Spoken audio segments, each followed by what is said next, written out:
ایک شرابی نوجوان تھا، گنہگار تھا، بدکار تھا، سیاکار تھا، اتنا تھا کہ اس نے ساری زندگی اپنے کریم رب کی ذات کو ایک سجدہ بھی نہیں کیا تھا۔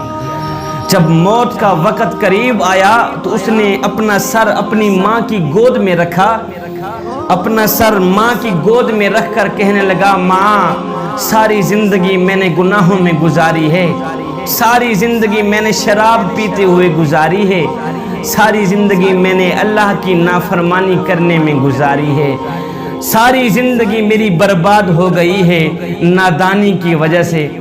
ماں میرا موت کا وقت قریب ہے، میں مر گیا تو اپنے مرشد کے پاس جانا، سفارش کرانا کہ وہ میرا جنازہ آ کے خود ہی پڑھائے گا۔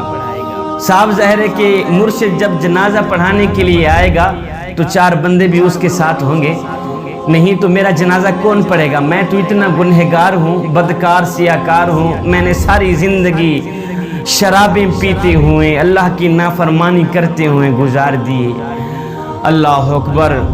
ماں اٹھی گئی اپنے مرشد حضرت حسن بصری کے پاس، جا کر کہنے لگی، میرے مرشد میرا بیٹا موت کے قریب ہے، تو وہ کہہ رہا ہے جب میں مر جاؤں تو اپنے مرشد کو کہنا کہ وہ آ کے میرا جنازہ پڑھائے گا۔ حضرت حسن بصری کہنے لگے، مائی وہ مر گیا تو میں اس کا جنازہ نہیں پڑھاؤں گا، اس نے ساری زندگی شرابیں پیتے ہوئے گزاری ہیں، ساری زندگی وہ مسجد کے قریب بھی نہیں گیا، ساری زندگی اس نے اپنے کریم رب کی ذات کو ایک سجدہ کرنا بھی گوارا نہیں کیا، میں اس کا جنازہ کیسے پڑھا سکتا ہوں؟ اللہ اکبر۔ وہ ماں روتے ہوئے واپس آئی، دوبارہ اپنی گود میں اپنے بیٹے کا سر رکھا، سر رکھ کر کہنے لگی، بیٹا کاش کہ تو نے زندگی میں ایک بات بھی میری مانی ہوتی تو آج میرا مرشد جنازہ پڑھانے سے انکار نہ کرتا، زندگی میں ایک بات پر بھی تو نے عمل کیا ہوتا، آج میرا مرشد تیرا جنازہ پڑھانے سے انکار نہ کرتا۔ میرا مرشد کہتا ہے کہ اس نے ساری زندگی اللہ کی نافرمانی میں گزاری ہے، شرابیں پیتے ہوئے گزاری ہے، میں اس کا جنازہ نہیں پڑھاتا۔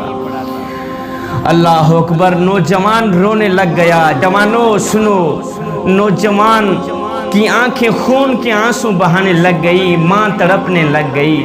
نوجوان نے کہا، اماں جی ایک بات تو بتائیں۔ ماں کہنے لگی، جی بولو بیٹا، کیا کہنا چاہتے ہو؟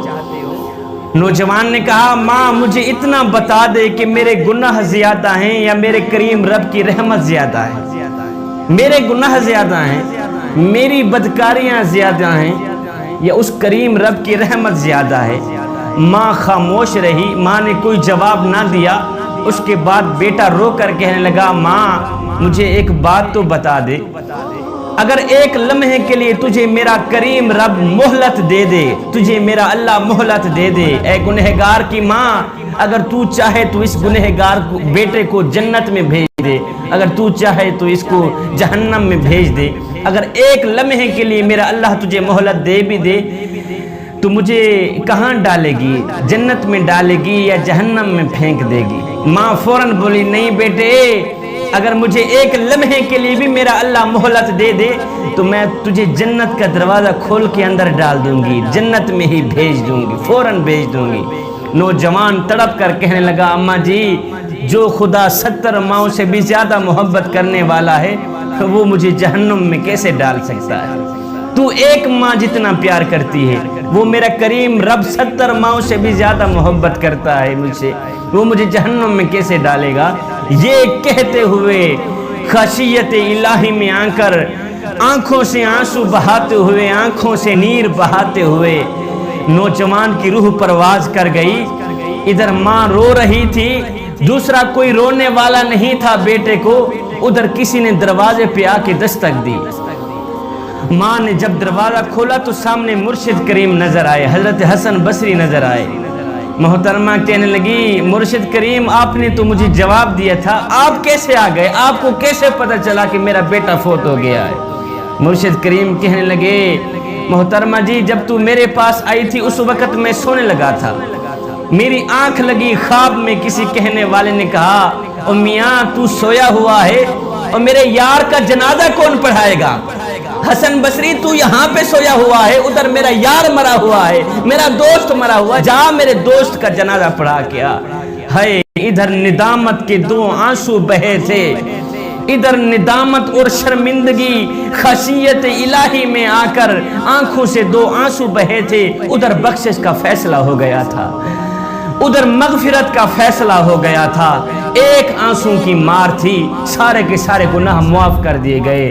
نوجوانو، کریم رب کی چوکھٹ پہ آ گیا کرو، اپنا سر جھکا دیا کرو، خشیت الہی میں آ کر ایک آنسو بھی بہا دیا کرو۔